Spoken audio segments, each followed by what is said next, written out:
할렐루야. 또 우리 귀한 우리 밤에 하나님의 은혜와 평강이 이 자리에 있는 모든 자들과 영상으로 예배하는 모든 자들에게 있기를 예수님의 이름으로 축원드립니다. 중고등부 사역할 때 자주 하던 말이 있었어요.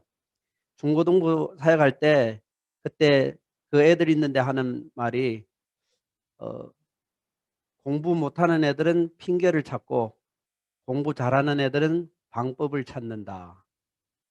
어, 신앙도 똑같다고 보게 됩니다. 뭐냐면은 신앙이 별로이면은요 계속 핑계를 대요. 뭐 때문에 안 된다고 하죠. 뭐 때문에. 요즘에 코로나 때문에. 그래서 이 예배도 잘 안 되고 기도도 잘 안 되고 뭐도 안 된다. 그런데 주님을 사모하는 마음이 있는 사람들에게는 방법을 찾는다라는 것이에요.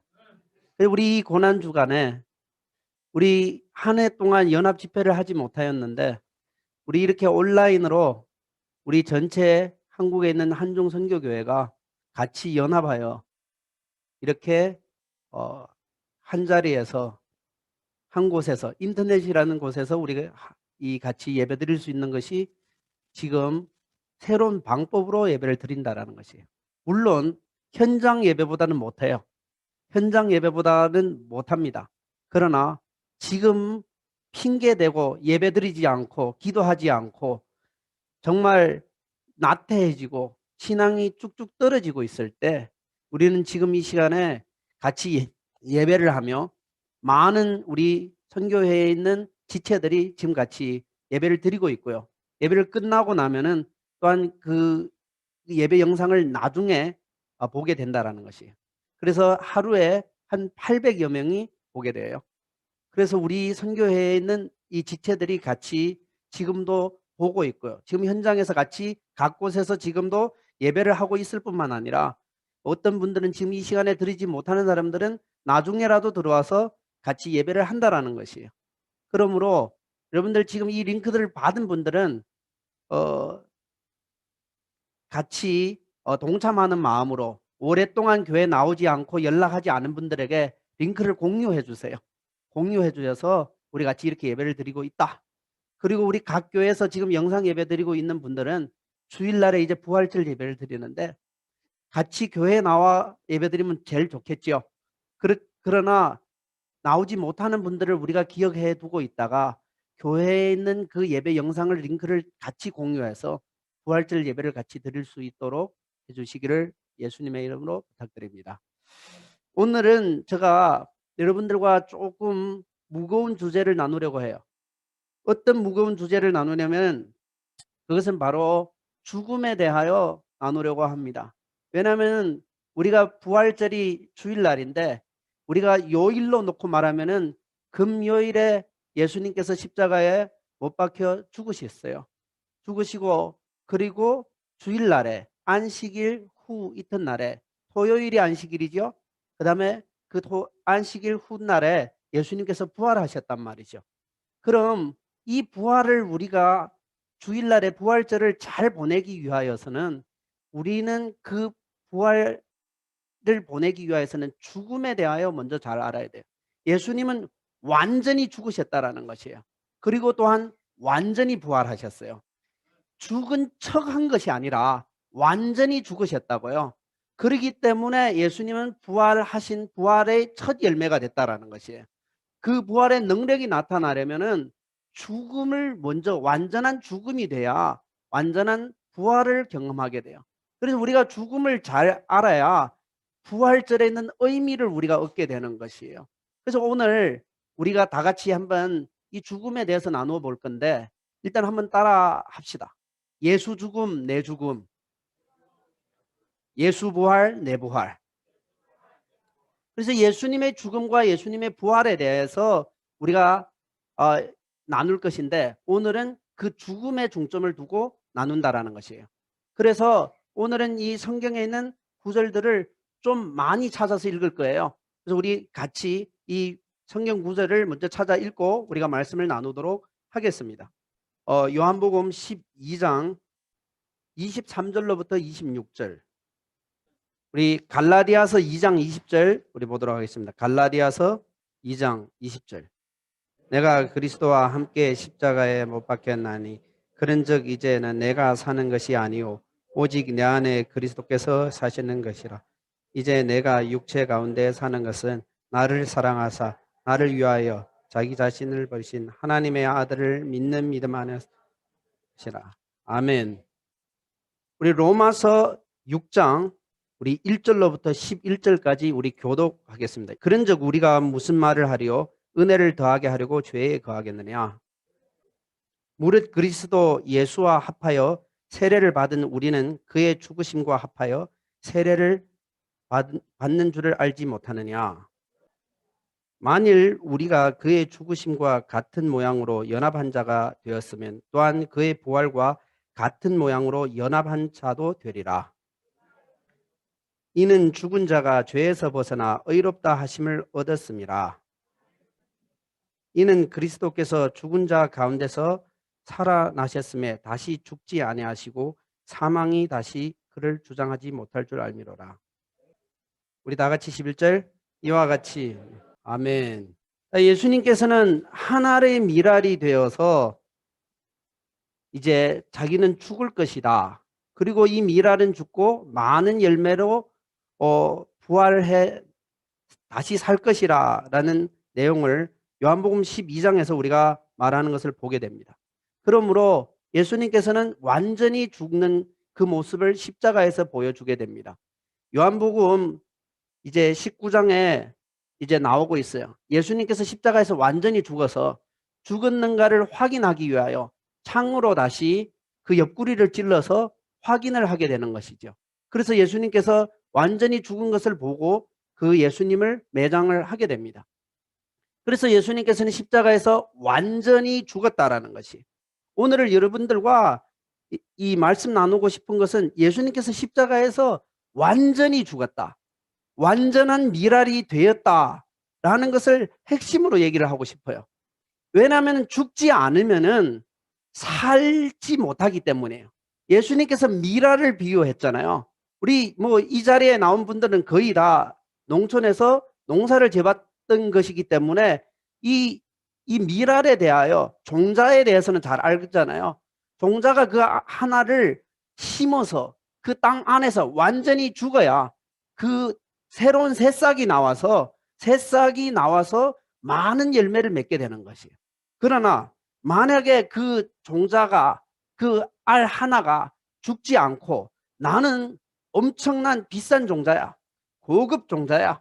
뭐 엄청 이 열매를 많이 낼 수 있는 종자라고 아무리 자랑해도 그 종자가 땅 밑에 들어가서 죽지 않으면은 그 새로운 새싹과 새로운 열매를 맺을 수가 없다라는 것이에요. 그러므로 이 생명의 원리에는 예수님께서 이 땅에서 완전한 죽으심으로 부활하신 생명으로 나타나 부활의 첫 열매가 되었고 예수님과 함께 죽고 함께 사는 사람들이 나중에 부활의 열매가 된다라는 것이에요. 그럼 우리가 여기에서 알아야 할 것은 예수님께서는 완전히 죽으셨다. 예수님께서는 또 첫 부활의 열매가 되었다. 그리고 예수님과 갈라디아에서처럼 이제는 내가 사는 것이 아니요 내가 그리스도와 함께 살고 로마서 6장에 이제 읽은 것처럼 예수님과 함께 합하여 예수 죽음이 나의 죽음이 되고 예수님의 부활이 나의 부활이 될 때 그 죽음과 함께 나도 죽고 그 부활과 함께 나도 같이 영광을 받게 된다라는 것이에요. 그것이 우리의 이 소망이 되는 것이에요. 그래서 우리는 부활을 많이 강조해요. 부활에는 엄청난 회복의 능력이 있죠. 죽음을 이기셨는데 이 부활은 얼마나 큰 능력이 있어요? 그래서 부활은 죽음을 이기는 능력이 있어요. 그리고 우리가 부활은 우리가 과거에 지었던 모든 죄에서 벗어나게 하는 능력이 있어요. 부활은 우리가 천국에서 영원히 살고 영화로운 새로운 모습으로 태어나게 하는 그 능력이 있단 말이죠. 그럼 부활은 이 어마어마한 능력을 가지고 있는데 우리는 이 부활의 능력과 부활의 영광과 그 부활에 있는 권세를 얼만큼 우리가 경험하고 이 땅에서 누리고 살 수 있는가 말이죠. 왜 부활은 많이 강조하고 요즘에 이 조사를 했어요. 청소년들인데 부활절은 어떤 명절이에요 하니까 계란 나눠주는 날이 돼. 계란 나눠주는, 부활절 계란 나눠. 그 정도로 부활절이 의미가 없는 이 명절이 됐다라는 것이에요. 그것도 한 사람이 아니에요. 교회에서 청소년 사역자가 이것을 물어봤단 말이죠. 그래서 부활절 날에는 교회 가기 싫대요. 왜냐하면 또 교회 계란 들고 밖에 나가가 사람들이 나눠줘야 되니까 그것이 하기 싫어가 교회 가기 싫다라는 것이. 부활절이 그저 계란 나눠주고 계란이나 까먹고 그런 절기가 아니라는 것을 우리가 먼저 알아야 되죠. 그럼 이 부활절에는 엄청난 예수님의 죽음과 부활과 또한 그게 영광과 회복과 우리가 누릴 수 있는 부활의 엄청난 그 권세가 있는데 우리는 어떻게 그것을 같이 이 땅에서 살면서 예수님과 합하여 누리며 살 수 있을 것인가 라는 것은 우리가 계속 고민해야 할 부분이란 말이죠. 그래서 제가 오늘 여러분들과 나누고 싶은 것은 예수님의 부활하신 능력을 경험하고 누리고 살려면은 일단은 예수님과 함께 죽는 법을 먼저 배워야 된다라는 거예요. 예수님과 죽는 법을 배워야 부활하는 그 권세와 영광과 능력도 누릴 수가 있는 것이에요. 물론 그 죽음은 우리가 같이 예수님과 죽는다고 해서 전에 이제 그 수년 전에 이 외국인 한 분, 저가 기억에 알기로는 말라이시아에 있는 사람이 십자가에 자기도 한번 못 박아 보겠다고 박은 사람이 있어요. 박았다가 아프다고 바로 이렇게 내려달라 해가지고 이 내려온 사람이 있는데 자기도 그렇게 고통을 한번 당해보고 싶다라는 그것을 경험한 사람이 있단 말이죠. 그리고 제가 얼마 전에 어느 강의를 듣는데 어느 여인이 그러더라고요. 자기가 애를 낳는데 그 고통을 제거하는 주사가 있는데 그 주사를 맞아라고 하니까 우리 엄마가 나를 낳을 때 얼마나 고통했는 것을 경험해 보겠다고 해서 주사를 끝내 안 맞았대요. 그래 안 맞고 애 낳을 때 죽을 뻔했대요. 그래서 다시 나에게 선택을 준다면 나 이 경험은 해보고 싶지 않다. 이 결론을 내렸어요. 그러니까 이 예수님에 대한 이 죽음은 우리가 첫째는 믿음으로 연합하는 것이에요. 십자가를 바라보면서 우리가 뭐 다시 가서 뭐 십자가를 내가 하나 받고 뭐 같이 내가 그것을 고통을 경험한다고 해서 고행을 한다고 해서 예수님의 고통이 나의 고통이 된 것이 아니라 이미 예수님께서 우리의 모든 죄를 짊어지시고 모든 고통을 감당했으니까 우리는 믿음으로 예수님과 연합하여서 예수님 그때 죽을 때 나와 함께 죽었죠. 내가 죽을 것을 대신 죽어주었죠 하면서 십자가에서 예수님만 보는 것이 아니라 나도 보여야 하는 것이에요. 그리고 예수님이 부활할 때는 예수님만 부활하는 것이 아니라 나의 생명까지 같이 가지고 데리고 부활했단 말이죠. 그래서 우리는 믿음으로 예수님을 볼 때 예수님의 죽음과 예수님과 부활과 함께 연합하여서 사는 것이 우리의 신앙의 기본이라는 것이에요. 너무너무 기본인데 우리는 예수님의 죽음과 부활에 대한 기본에 있는 신앙을 갖지 못한 사람들이 너무 많아서 안타까운 마음이에요. 왜냐하면은 부활에 대한 능력을 첫째는 경험하지 못하고 두 번째는 예수님과 같이 죽음에 동참하는 믿음의 신앙을 살지 않는다라는 것이에요. 그럼 그 영광의 부활은 우리가 기대도 하고 부활절에 이 명절에 뭐 절목도 하고 뭐 여러 가지 우리가 이 행사도 해요. 물론 계란도요. 의미는 있어요. 의미는 그 계란이 그 안에서 이제 계란 안에서 새로운 그 생명으로 태어나는 이 의미를 부여하면서 하다가 후에 나중에는 계란에 그림만 그리다가 이제 뭐 그렇게 됐는데 그것은 첫 시작되는 의미는 있었다고요. 그런데 우리는 그런 많은 행사와 많은 것들을 하는데 과연 예수님의 부활에 대한 그 임재, 부활에 대한 그 은혜, 부활에 대한 그 경험, 그것을 내 마음속 깊이까지 그렇지 예수님의 부활이 정말 나에게는 너무너무 귀한 거야 이렇게 다가오는 사람이 과연 몇 명이 있겠는가 말이죠. 그것이 다가오지 않는 원인이 뭐냐면은 죽음을 모르기 때문이라 그 말이에요. 왜냐하면은 이 성경에서 그랬어요. 죽는 것은 예수님이 선택해서 죽은 것이고 부활은 하나님께서 하여 주셨다라는 것이에요. 그럼 우리가 알아야 할 원리는 뭐냐면요. 부활은 하나님께서 하게 하는 것이고요.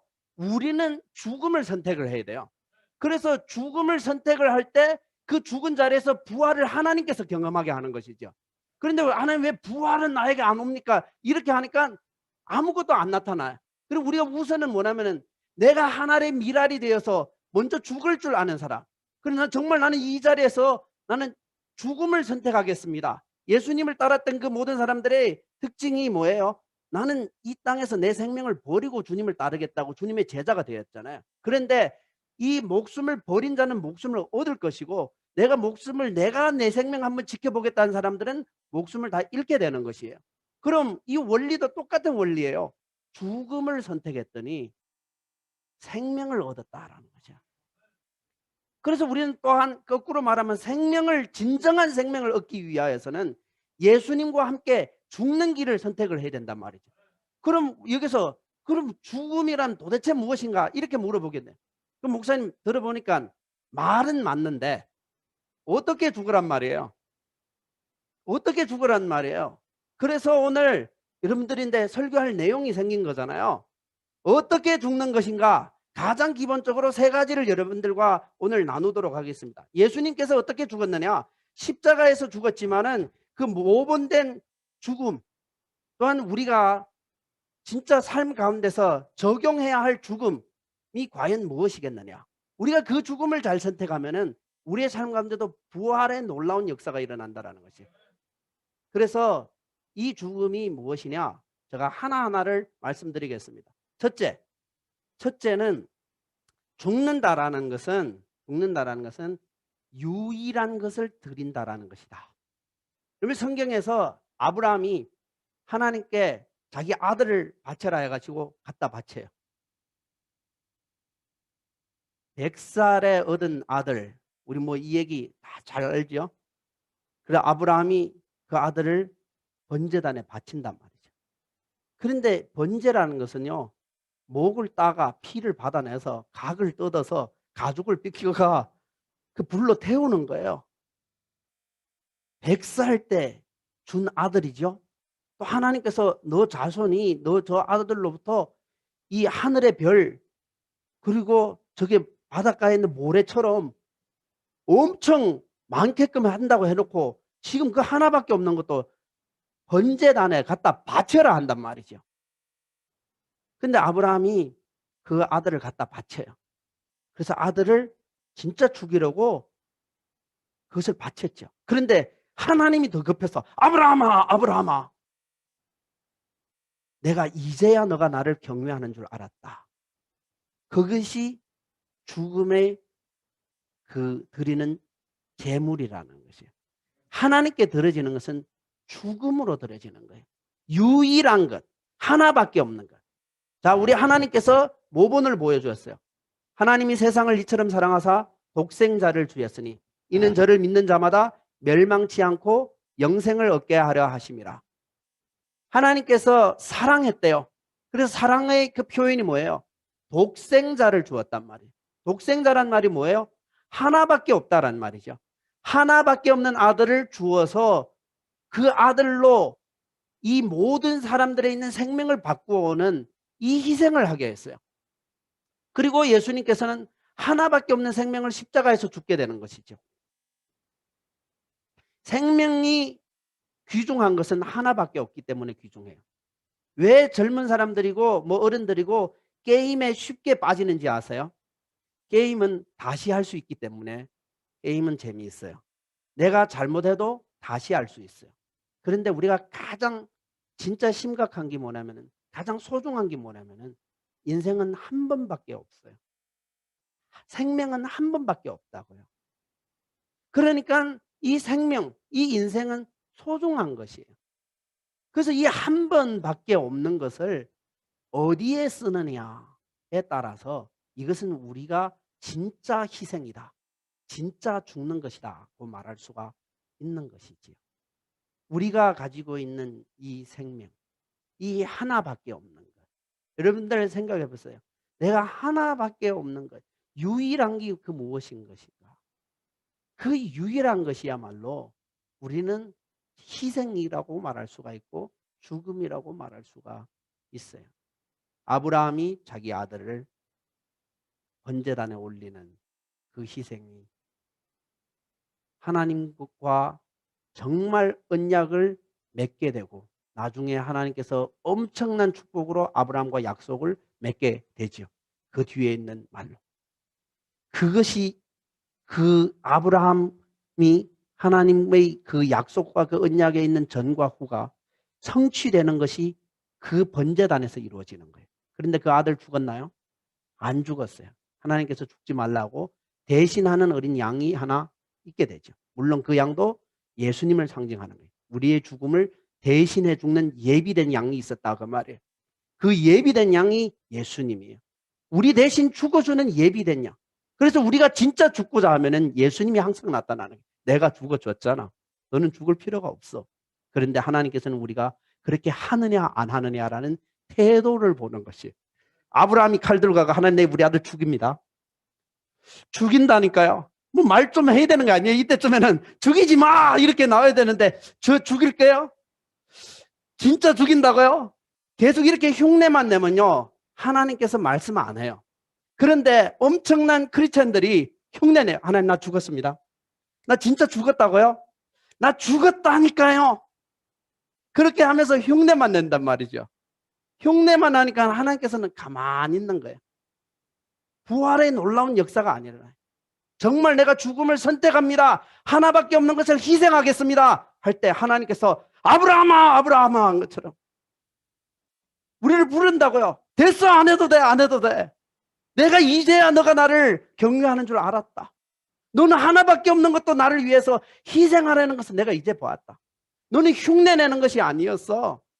너는 정말로 드리라. 우리가 가끔씩 애들 잘 놀래주잖아요. 애들 뭐 사탕이나 뭘 맛있는 걸 먹고 있는데 그거 내 주면 안 되겠니?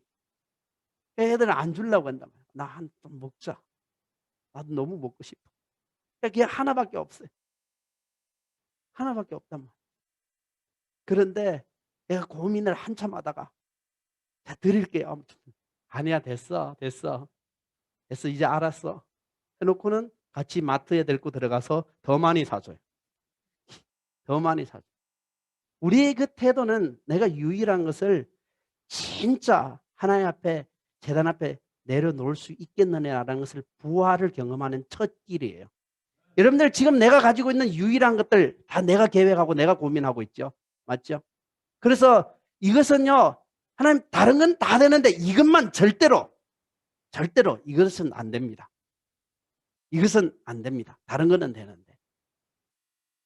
그러니까 부활의 능력을 경험하지 못한다라는 것이. 그래서 우리는 첫째 부활을 경험하기 위한 첫째 죽음이 나의 유일한 것을 드리는 것이다. 두 번째는 시간을 드리는 것이다. 우리의 죽음은 시간을 드리는 것이에요. 왜? 우리는 인생이 살고 있다면 주어진 시간이 있어요. 시간은 생명이다. 잘 알고 있죠. 여러분 특별히 내가 어떤 진짜 심각한 질병에 걸렸을 때 병원에서 딱 얘기를 하고 있어요. 6개월 시간밖에 안 남았습니다. 그럼 우리는 6개월이라는 시간밖에 없다고요. 여러분들 특별하게 우리 뭐 다른 사건이 발생하지 않는다면은 우리는 뭐 성경에 말하는 것처럼 이제 한 70이요, 80이요까지 또 지금은 100세 시대니까 100세. 그래 살 수가 있어요. 그러면 내가 100년이라는 시간을 가지고 있는 거잖아요. 맞죠? 그럼 여러분들 100살까지 산다고 일단은 100살까지 산다고 생각을 해보세요. 나는 얼마 남았는가? 사실 우리 많이 안 남았어요. 그리고 우리가 하루를 산다라는 것은 하루를 죽는다라는 것이에요. 내가 하루를 살면요 24시간이 내 인생에서 사라지는 것이에요. 그럼 제가 이제 얘기를 하고 싶은 것은 그럼 내 시간을 어디에 쓰느냐 말이죠. 내 시간을 어디에 쓰느냐는 어디에서 죽는다라는 말이에요. 맞죠? 그래서 나는 시간을 들어진 만큼 죽는 것이에요. 어디에? 여러분들 우리는요 사람을 분별할 때 뭐 아무리 멋진 말 필요 없어요. 그 사람 시간을 어디에다 드리는가 이렇게 쳐다보기만 하면은 그 사람은 어디에다 투자하는지 금방 알래요. 뭐 나는 주의 영광을 위하여 뭐 나는 뭐 뭐 사랑을 위하여, 뭐 이 땅의 평화를 위하여 해놓고는 매일 유튜브나 보고 있고, 매일 게임이나 놀고 있고, 매일 다른 데 중독에 빠져 있고, 그리고 뭐 지 돈 버는데 그저 바빠서 거기서 정신도 없이 돌아가고 있고. 그래서 저는 청년들 안 믿어요. 아무리 뭐 나는 주님을 위해서 뭘 하겠다, 가만히 관찰만 해보면 알아요. 시간을 어디에다 쓰고 있는지 관찰만 해보면 된다고요. 기도를 하는 것은 주님을 소통하기 위하여 내가 얼만큼 시간 기도에 들고 있느냐, 내가 성경을 보고 얼만큼 성경을 보고 있느냐, 내가 진짜 주의 나라를 위하여 얼만큼 봉사하고 있느냐, 또한 그 시간을 내가 투자하면서 얼만큼 내가 내 인생을 거기에 바치고 있느냐를 보면은 알잖아요. 예수님께서 우리 요한복음 17장 한번 보겠습니다. 요한복음 17장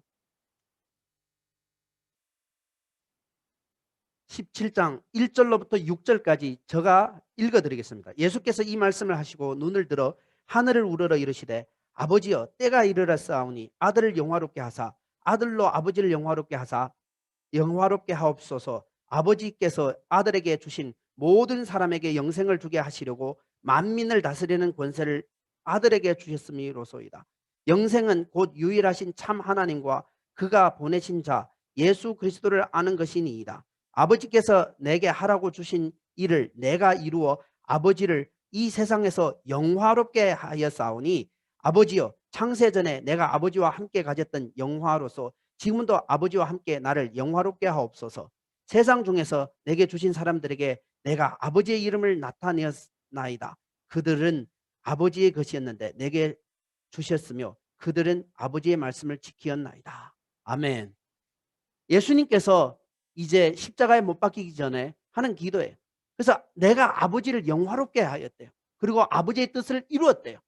예수님께서는 이 땅에서 33년밖에 살지 않았지만은 그 33년을 아버지의 뜻을 이루는데 시간을 다 썼다라는 것이에요. 그리고 십자가에서 마지막으로 한 말이 다 이루었도다. 뭐예요? 아버지의 뜻을 다 이루었다 그 말이에요.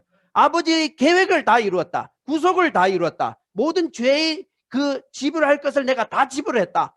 그럼 예수님께서는 이 땅에서 모든 시간을 하나님의 뜻을 이루기 위하여 아버지 하나님께 영광 돌리기 위하여 시간을 들여 썼다라는 것이에요.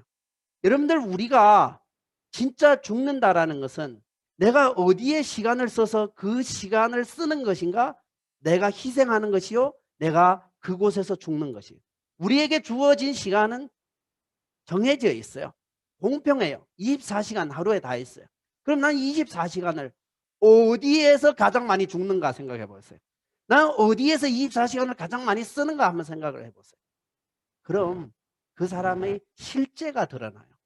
뭐 교회 좀 나왔다고, 그리고 뭐 내가 막 말을 좀 잘한다고, 그래서 뭐 여러분들 나는 주의 영광을 위하여 삽니다.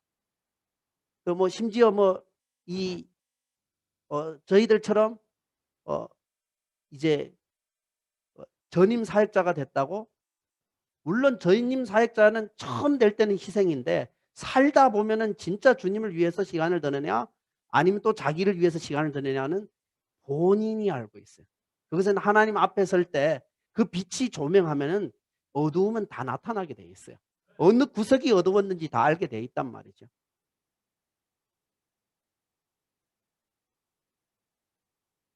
우리의 시간은 어디에 들어져 있느냐? 시간을 어떤 목적으로 쓰고 있느냐? 우리 물론은 쉽게 알게는 뭐 예배요, 기도요, 말씀 보는 것이요, 봉사하는 것이요, 그리고 뭐 교회 나오는 것이요, 전도하는 것이요. 이것은요 좀 티나게 우리 시간 드는 것인데 주의 그 뜻을 이루기 위해서는 나는 어떻게 쓰는 건 말이죠. 어떻게? 주의 뜻을 이루기 위해서는 예를 들면 그래요. 내가 하루에 일당 8시간 일을 해가지고 일당 8시간에서 뭐 10만 원을 벌었어요. 그럼 제가 하나님 앞에 10만 원을 드린 것은 나의 인생에 있는 8시간을 드린 거예요. 맞죠? 그런데 어느 사람은요 잘 벌어서 1시간에 10만 원을 벌어요. 그 사람이 10만 원을 드렸어요. 그럼 그 사람은 1시간을 드린 거예요. 하나님, 우리 사람은요, 그 돈이 얼마냐 크기를 보지만은 하나님은 그 사람에 있는 비중을 본다고요. 얼만큼 비중, 얼만큼인가 비중을. 예를 들면은 제가 이렇게 말씀드릴게요. 제 어머니가 가끔씩 이런 말을 해요. 나는 한평생 너가 아들 둘이를 위해서 살았다. 이 얘기를 한단 말이죠.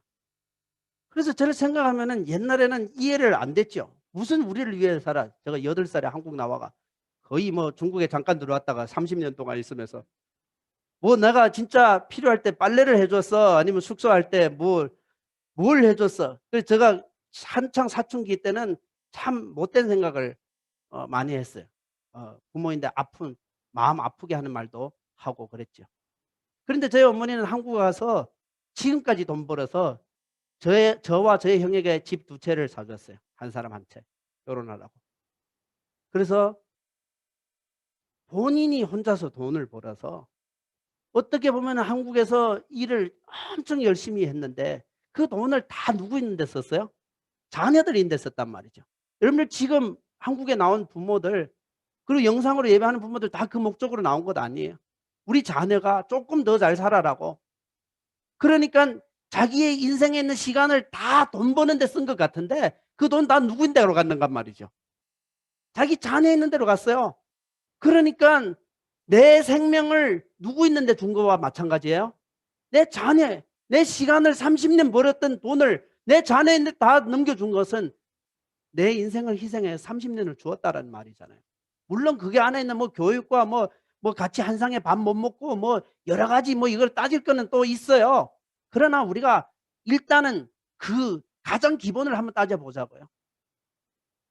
그것이 희생이 아니에요. 제가 부모님 보고 옛날에는 그랬어요. 나는 참 중학교 다닐 때 뭘 제일 부러워했는지 알아? 그러니까 뭐 모르겠죠. 그래서 나는 학교에 숙소에 갈 때 엄마가 빨래를 다 해놓은 바지와 옷 2벌씩 해가지고 양말 2개, 3개 딱 엮고 가방에 넣어주는 걸 저는 보면 그게 그렇게 부럽더라고요. 근데 저는 거의 금요일 날 집에 와서 저가 세탁기 돌리면요. 청바지가 파란색하고 까만색 같이 이렇게 막 엄청 더러운데 청바지에 어떤 물까지 빠져가지고 파란색에다 까만색에다가 막 그거를 해서 다 씻어가지고 그걸 또 빨리 마르겠다고 소뚜껑에다가 얹어놓고 거기다가 말른 것을 대충 개가지고 가방에 넣고 친구네 집에 가면 엄마가 이제 옷을 개가지고 이렇게 넣어주더라고요. 그게 굉장히 부러웠어요. 그래서 그 얘기를 우리 어머니 들으라고 해줬단 말이에요. 얼마나 마음 아프겠어요. 크는 것도 못 봤는데. 굉장히 나쁜 자식이죠. 그런데 제가 나중에 알게 됐어요. 제 어머니가 그 얘기를 하더라고요. 우연하게 이제 뭐 얘기를 하다가 얘기를 했는데 한국에서 혼자 현장에서 일하다가 몸살을 와가지고 아파서 혼자 울었대요. 외롭고 힘들고 고독해서 현장에서 일하는 방에서 혼자 울었대요. 또 울다가 또 어떤 데는 가끔 현장에서 일하다 나니까 사람들이 있는데 또 업신여기고 막 그래서 힘들어서 울고 있었는데 그러다가 생각한 게 내가 조금만 더 참고 돈을 조금 더 벌어야 되겠다. 왜냐면은 저희 어머니가 중학교 선생님을 했어요. 그런데 제가 굉장히 또 어릴 적에 계속 사무실에 가가지고 아이스크림 사달라는 거예요. 우리 지금 말로는 아이스크림이지 중국 말로는 빙골이라고 얼음 과자라고 하죠. 다 얼음 덩어리죠. 근데 그게 하나에 10전씩이었는데 그걸 계속 사달라고 하는 거예요. 그 어쩌다가 한 번씩은 또 성공은 해요. 매일 사달라는데 매일 성공은 하지는 못하잖아요. 또 그렇게 돈이 여유 있는 것도 아니고. 그런데 사무실에 와서 계속 사달라 하니까 또 많은 사람들을 보이는 데서도 또 막 애가 계속 사달라는데 안 사주기도 그렇고 또 무참하기도 하고 그래가 학교에 뒤에 가가지고 회초리 들고 때렸대요. 계속 이거 아이스크림 사달라 한다고. 그래서 돈 벌다가 힘들 때 되면은 그 생각한대요. 우리 아들 아이스크림 사달라 했는데 못 사주가 때렸지. 돈이라도 벌어가 아이스크림이라도 실컷 먹게 해야 되겠다. 그 마음으로 힘들 때마다 이기고 지나갔다라는 것이에요. 그게 어머니의 희생이에요. 몇십 년 동안 이 힘든 한국 땅에서 지나온 어머니의 희생이라고요. 여러분 생각해 보세요. 그 희생이 그 자녀를 위한 죽었던 인생이다 그 말이죠. 자녀를 위해서 힘들고 자존심 상하고 몸살 오고 외롭고 고향 생각나고 그래도 꾹 참고 지금까지 지내온 것은 뭐예요? 자녀를 조금이라도 더 편하게 살게끔 해줘야 되겠다라는 그 어머니의 심정이지. 그리고 여러분들 생각해봐요. 우리가 하늘나라에서 하늘나라를 위하여 예수님과 함께 죽고 함께 산다라는 것은 뭐예요? 하늘나라를 위한 그 동기로 나는 어디에서 무엇을 하고 있느냐 말이죠. 어떤 동기로 사는가 말이죠. 첫째는 우리가 하나님께 나는 유일한 것을 드리겠다라는 태도를 말했다면 우리는 두 번째는 내가 무엇을 하든지 진짜 하나님의 뜻을 위하여 영광을 위하여 시간을 들이면서 살겠나라는 것은 우리 마음적인 진정한 동기예요. 그런데 사람들은 거짓말을 많이 해요. 하나님 나라를 위한 것이다. 하나님의 영광을 위한 것이다. 해놓고는 그 동기 자체는 그저 내 자아 만족이고요. 그 동기 자체는 그저 내가 편하려 하는 것이고요. 굉장히 이기적인 것으로 자기가 거짓말하거나 다른 사람을 이용하거나 하나님을 심지어 이용하거나 사기치거나 뻥치고 그래요. 정말 그 사람이 하나님을 위하여서 시간을 얼만큼 투자하느냐는 그 사람이 알고 있어요. 또한 하나님이 알고 있어요. 너가 진짜 내가 힘들 때 너는 나를 찾아왔고 내가 목마를 때 물을 주었고 내가 배고플 때 내가 나에게 밥을 주었고 내가 감옥에 있을 때 나를 찾아왔고 그것은 우리의 삶 가운데서 진짜 소소한 부분에서 나타나는 시간의 투자예요. 여러분들 잘 생각해 보세요. 나는 어디에 시간을 가장 많이 쓰고 있느냐. 그것은 당신의 진짜 신앙이에요. 진짜 내가 시간을 투자해서 쓰는 만큼 내가 거기에서 죽는 것이에요. 그게 진짜 예수님의 이름으로 그 자리에서 내가 죽은 것은 반드시 부활의 영광으로 나타나게 돼 있어요. 그것은 반드시 나타나게 돼 있어요. 자, 세 번째는 우리가 죽는다라는 것은 남이 하기 싫어하는 것을 하는 것이 죽는다라는 것이에요. 남이 하기 싫어하는 것, 남이 안 하는 것. 우리 마태복음 26장 한번 보겠습니다. 마태복음 26장.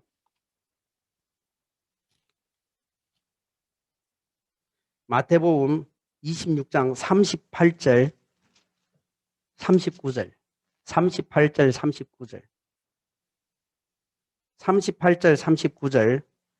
우리 한 목소리로 읽겠습니다. 시작. 이에 말씀하시되 내 마음이 매우 여기 머물러나 조금 나아가서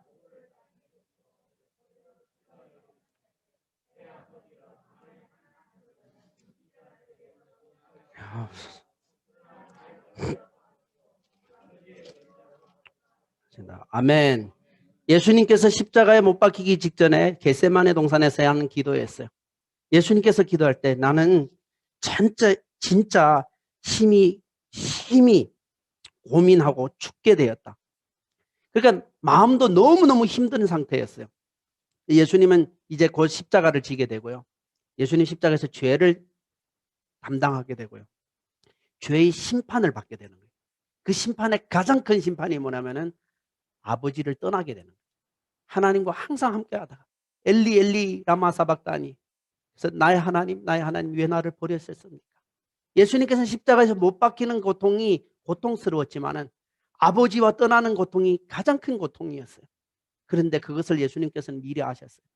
그래서 그것을 본인도 기쁘게 십자가를 지는 것은 아니었다라는.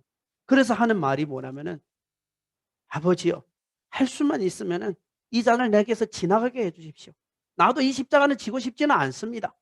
나도 이 십자가는 지고 싶지 않단 말이죠. 누가 그 십자가를 기쁘게, 요즘에는 뭐 십자가가 아주 뭐 유행해서 목에도 걸고 귀에도 걸고 뭐 반지도 만들어가 끼고 다니지만은 십자가가 예수님께서는 고통스럽게 다가오는 것이죠. 누가 그 십자가를 지겠는가 말이죠. 누가 아버지의 뜻을 이루겠는가 말이죠. 그런데 예수님께서 솔직한 자기 고백을 해요. 아버지요, 이 잔을 나에게 피하게 하여 주옵소서. 하지만 내 뜻대로 마옵시고 아버지의 뜻대로 되게 하옵소서. 아버지의 뜻대로. 이때 벌써 예수님은 마음으로 십자가를 진 거예요. 그래서 예수님의 십자가는 겟세마네 동산에서 졌다. 이런 얘기가 있는 거예요. 그런데 그건 뭐예요? 누구도 안 지는 십자가를 내가 지겠다라는 거지. 누구도 지기 싫어하는 십자가를 내가 지겠다라는 것이. 이것이 희생이고 이것이 죽음이에요. 여러분들 우리는 다른 사람 좋아하는 것, 다른 사람 인정받는 것, 다른 사람 편한 것 다 쉽게 선택할 수가 있지요. 누가 못해요? 내가 좋아하는 건요.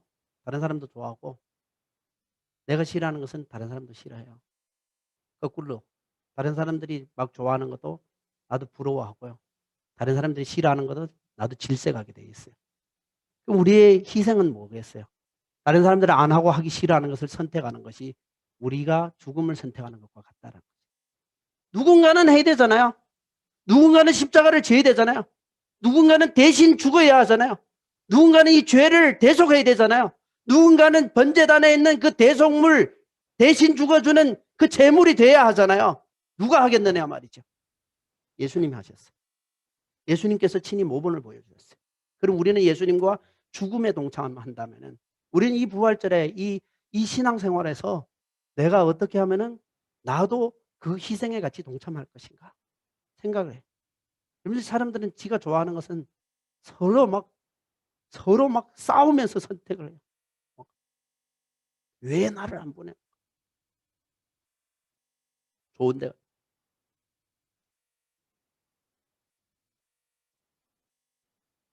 중국에서도 선교사를 뽑는다고 해서 두바이 간다면요. 두바이 좋지요. 서로 가려고 그래요. 그래서 선교지를 이라크에 간다고 하면은 절대로 가기 싫어요. 이라크 IS인데 난 못 가요. 못 가. 그 사람들은 선택할 때도 항상 이런 식이에요. 그래서 내가 좋아하는 것, 내가 편한 것 이런 것만 선택을 한단 말이에요. 그래 놓고는 나는 희생했대. 그래 놓고 나는 죽었대. 그래 놓고 나는 포기했대. 잘 생각해 봐요. 나는 무엇을 진정으로 포기했고 내가 무엇을 진정으로 희생을 했는가. 진짜 내가 좋은 것을 선택했는가 아니면 내가 하기 싫어하는 것을 선택을 했는가 말이죠. 이 얘기를 하면요. 제가 훈련 받을 때 제가 청년 때는 김상철 목사님, 필리핀의 김상철 목사님이 회장이었고 저는 청년이었어요. 그런데 우리 청년들 중에서 괜찮다라는 청년을 2명을 뽑아가지고 같이 신방 다녔어요. 근데 우리 청년들 한 20명이 있었거든요. 새벽 기도하고 오전에 같이 성경 공부하고 오후에는요 많이 하는 게 뭐냐면 축구 차고 누워 자는 거예요. 그런데 저는 선택받은 사람이잖아요. 화요일하고 목요일은 신방 나가야 돼요. 그 한 집은 할머니 2명이 다리가 이제 안 좋아서 교회를 못 나오는 그 집에 가서 예배를 드리는 거고 한 집은 불에 타서 몸에 화상을 입어서 이제 나오지 못하는 집이에요. 그래서 이 2집에 가서 신방 예배를 드리는 거죠. 화요일하고 목요일. 그래서 목요일 가는 데는 걸어서 한 15분에서 20분 걸어가서 그 집에 가는 데고 그리고 이제 화요일 가는 데는 이제 이 버스 타고 한 1시간 20분 정도 가서 또 이제 한참 걸어 들어가는 집이에요. 아니 그러면은 저도 이제 축구 차고 싶고 오후에 한 잠 자고 싶단 말이죠. 그럼 다른 이 청년들이 계속 약올래요 그래서 오후에는 한 잠 자야 되겠다. 점심 먹고 나면 이렇게 계속 굉장히 열받게 논단 말이죠. 오후에 한 잠 자고 뭐 축구 한 판 하고 뭐 이렇게 이 남는 애들은 그래요. 그런데 저는 그 신방을 다닐 때가 정말 내 인생에서 많은 은혜를 받았어요. 특별히 목요일 그 집에 가면요. 할머니 2분 놓고 예배를 드리는데 계속 눈물 나요. 왠지 모르게 눈물 나요. 아무 악기도 없는데. 그래서 이제 또 예배를 하다 나니까 할머니들이 우리 교회에서는 우리 몸이 나쁜 이 불편한 할머니들과 예배를 드린다고 하니까 한쪽 할머니들도 우리도 몸이 나빠서 교회 못 가고 있는데 우리도 같이 가면 안 되나 해가 할머니들 한 7, 8명이 모이는 작은 구역이 됐어요. 그래서 조선말로 설교하고 중국말로 통역하고 했단 말이에요. 그런데 거기에 있는 할머니가, 그 집에 있는 할머니가 저를 굉장히 사랑해 줬어요. 할머니가 저보고 오지 말래요. 너 오지 말라야. 너가 이제 21살, 22살 때 너 일하러 가야 되지. 일하러 가야 되지. 이래가 돈 벌어 나중에 결혼해야 되지. 너 오지 마, 오지 마. 그래. 그 할머니 예배 드리는데 누군가는 와야 되잖아요. 아니, 그래도 오지 마, 오지 마. 할머니가 굉장히 많이 사랑해 줬어요. 그리고 꼭 보면은, 가면은 이 접시 하나에다가 사과를 깎아서 이렇게 덮어놨어요. 할머니가 80세. 사과를 보면은 사과도 80세. 쪼글쪼글해. 쪼글쪼글해. 할머니가 우리 주려고 한 주일 내내 안 먹는 거예요. 안 먹다 나니까 과일이 다 이렇게 쪼그라들었어요. 쪼그라들어가고 그걸 깎아. 그래서 그거 먹으래. 사실 먹으면 이거 너무 오래 쪼그라들어가 단기도 없어요. 그래서 먹으래, 더 먹으래, 더 먹으래 해가지고 그 하나 먹고 또 먹고 주머니에 이렇게 깎은 걸 또 이렇게 넣고 오고. 그런데 할머니들 사랑을 너무 받았어요. 갈 때는 힘들어가 가기 싫다 하는데 갔다가 올 때 되면은 계속 흥얼흥얼대면서 굉장히 기쁨이 충만하고, 갈 때는 피곤했는데. 그래서 할머니 보고 계속 그랬어요. 할머니, 누군가는 와야 되잖아요. 누군가는 이 자리에서 예배를 인도해야 되는 게 아니에요. 그래서 너는 너무 젊잖아. 너가 계속 할머니들 며칠 두고 예배 드리면 너 이후에 미래는 어떻게 될래? 너 어떻게 될래? 그러면서 계속 자기 고등학교 2학년 된 손녀를 저인데 시집 보내겠다고. 손녀가 집에 오면은 계속 그래요. 저인데 시집 가라고. 그래서 할머니, 내가 나이가 얼마 됐는데. 계속 이렇게 붙여줘요. 근데 그게는 진짜 사랑을 느꼈어요. 사랑을 느꼈단 말이에요. 불에 탄 그 집에 가도, 그 집에 가면은 같이 예배드려요. 예배드리면 그분 졸아요. 설교 듣지도 않아요. 그러니까 찬양 부르고 설교하면 끄벅끄벅 돌다가, 그리고 모욕하러 가요. 불에 탔으니까 어머니하고 둘이 사는데 모욕하러 가요. 모욕하면 50%가 탔어요. 머리에서부터 여기 앞에 또 특별히. 그리고 이 탔으니까 이 엉덩이나 다리에 있는 살들을 또 다 이렇게 벗겨서 이렇게 붙이느라고 다른 데는 다 상처예요. 사실 모욕하려고 하면 씻을 데가 없어요. 다 상처기 때문에. 그런데 이 살이 다 한번 탔던 데라 돼서 이 작은 우리 여기 이 잔털이 있어가지고 이것이 이렇게 조금만 안 씻으면은 염증이 생겨서 계속 곪아요. 그러면 모욕을 시켜주면은 너무 불편해요. 뭐냐면은, 그래도 1시간 넘게 왔지, 막 피곤하지, 예배 드릴 때는 설교도 잘 안 듣지. 그리고 가가 모욕하러 가면은 몸이 어디에 가려운지 몰라요. 이분이 다 탔으니까. 그럼 여기 하면은 이쪽에 하면 이쪽에, 이쪽에 하면 저쪽에. 그러면은 모욕하러 들어가서 여기 그 어딘지를 모르는 거예요. 그럼 마음이 굉장히 불편해요. 5년 동안 모욕시켜줬어요. 그래서 한 번은 모욕을 막 시키면서 제가 속으로 불편해했어요. 내가 언제까지 이거 해야 되는 거고, 막 이렇게 하고 있는데 하나님께서 감동을 딱 주었어요. 너가 만약에 이렇게 불에 타면은 내가 사람 보내와가 너 모욕시켜 줄게. 그래서 아니요, 내가 모욕시킬게. 내가 다른 사람이 시키는 게 낫지. 예, 예, 제가 하겠습니다. 예. 누군가는 가야 되는 게 아니에요? 누군가는 해야 되는 게 아니에요? 이사야서 6장 8절에서 누가 우리를 위하여 갈고 누가 나를 위해서 가겠는가? 이사야가 주여 내가 여기 있나이다. 여러분, 우리 진정한 희생은 뭔지 아세요? 우리의 희생은요, 다른 사람들 안 하는 걸 하는 거예요. 다른 사람 하기 싫어하는 것을 내가 선택하는 것이에요. 그 십자가를 내가 진다 하고요. 누가 좋아하는 것, 영광의 자리, 인정하는 자리, 대접받는 자리 다 가기를 원하지요. 아니겠어요?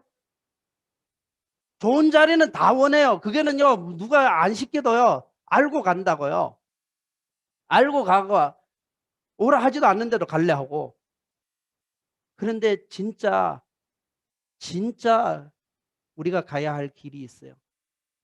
그것이 우리 좁은 문 좁은 길이에요. 예수님을 따라가는 길이에요. 자기를 부인하고 자기 십자가를 지고 예수님의 뒷모습을 보면서 따라가는 것이에요. 그것이 다른 사람들 잘 안 가는 길이라고요. 그리고 우리가 선택을 보면 안다고요. 우리 신앙은요, 그 사람이 하는 것 무엇을 선택하면서 사는가 알지요.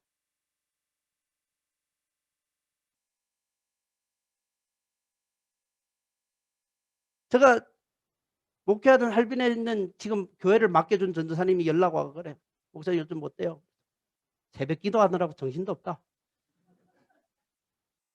그러니까 목사님 지금까지 우리 여기서 십몇 년 동안 새벽 기도 안 한 거 한국 가가 다 하는가 봐요. 그래서 내 마음대로 할 때는 새벽 기도 없고 오전 기도를 했어요. 9시부터 11시까지. 그래서 저희 다른 목사님들이 저 놀려줘요. 배유광 목사님은 새벽 기도가 9시라고.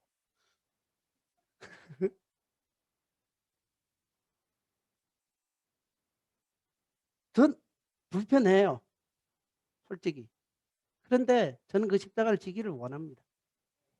저는 불편은 하지만은 내가 해야 할 것은 설교고, 전 목사님 저보고 한국으로 오라고 할 때 설교하라고 오라고 했거든요.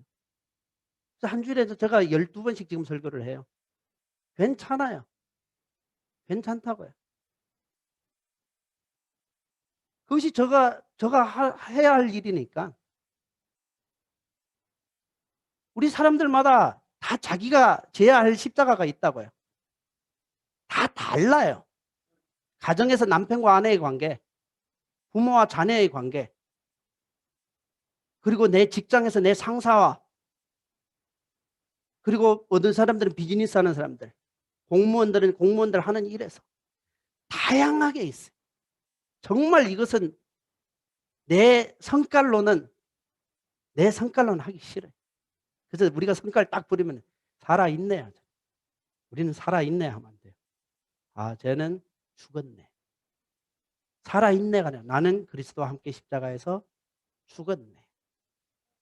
그 죽음에는 하나님께서 부활의 영광으로 갚아주세요. 그래서 그 부활의 영광을 바라볼 때는 우리는 소망이 돼요.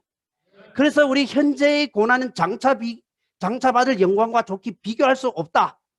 그래서 지금을 이길 수 있는 힘은 부활의 영광을 보고 있기 때문에, 지금을 버틸 수 있는 힘은 부활의 능력을 우리가 바라보고 있기 때문에, 그래서 지금을 내가 죽을 수 있는 것은 부활로 통해서 영생을 얻을 수 있기 때문에 지금을 내가 정말 후회 없이 자원함으로 죽음의 자리에, 십자가의 자리에 갈 수가 있다라는 것이에요. 그래서 우리가 예수님의 죽음을 보고 예수님의 그 영광을 바라보았기 때문이라는 것입니다. 우리 다 같이